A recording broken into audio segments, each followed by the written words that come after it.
Binulabog ng bomb threat ang Polytechnic University of the Philippines kanina umaga habang hinihintay ng mga estudyante ang pagdating ni GTE scandal star witness Rodolfo Lozada Jr. Nagkaroon ng tulakan ng isarado ang gate at harangan ng mga estudyante ang bomb squad. Mula sa PUP may ulat on the spot sa pamamagitan ng telepono si Steve Dailisan. Steve? Yes, Rafi Pia, ganap na alas 10 ng umaga na makatanggap ng bomb threat ang security force ng Polytechnic University of the Philippines dito sa Santa Mesa. Ito'y sa kasagsagan ng programang isinasagawa bilang paghahanda sa pagsalubong kay Rodolfo June Lozada. Kasabay din ito ang paglulunsad ng PUP Accountability for Truth o PUP Act Now.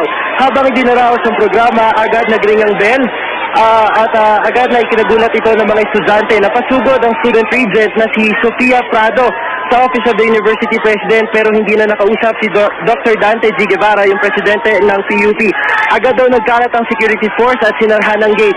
Napasugod naman ang mga estudyante sa gate at pilit nilang binuksan para makapasok sila o para makapasok ang mga kapwa na estudyante na nais rin makisama sa rally.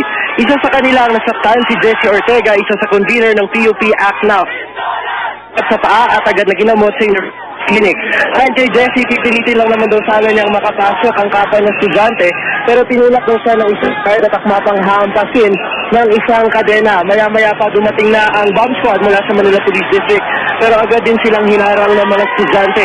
Umupo pa ang mga estudyante sa pasok para harangan ang pagpasok nitong mga EOD. Kaya napilitan na lang silang umatras yung bomb squad. Ayon kay SPO1 Modesto Caron ng NPD bomb squad, 10:55 kanina umaga nang matanggap nila yung bantanga ng bomba dito sa PUP kaya agad daw silang responde.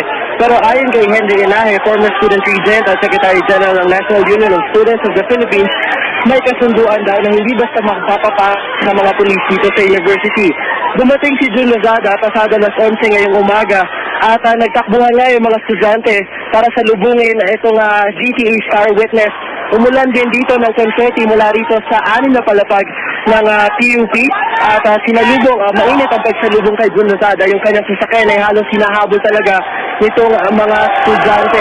Agad siyang nagtalumpati at pinasalamatan itong mainit na pagtanggap ng mga estudyante sa kanya dito at kanyang kinestyon yung tila raw ba bakit nagkaroon kagad ng bomb squad kayong darating lamang siya dito sa PUP para magbigay ng talumpati. Matapos nito ay dediretso si June Lozada sa Court of Appeals. Sa kasalukuyan, Rafi Pia, ay tuloy-tuloy pa rin yung programa ng mga estudyante dito at umaawit nga sila ng Bayan Ko at yung himno ng PUP. Yan muna ang pinakasariwang balita mula rito sa Polytechnic University of the Philippines. Balik sa inyo, Rafi Pia. Maraming salamat, Steve Dailisan, nag-uulat kaugnay sa bomb threat sa PUP.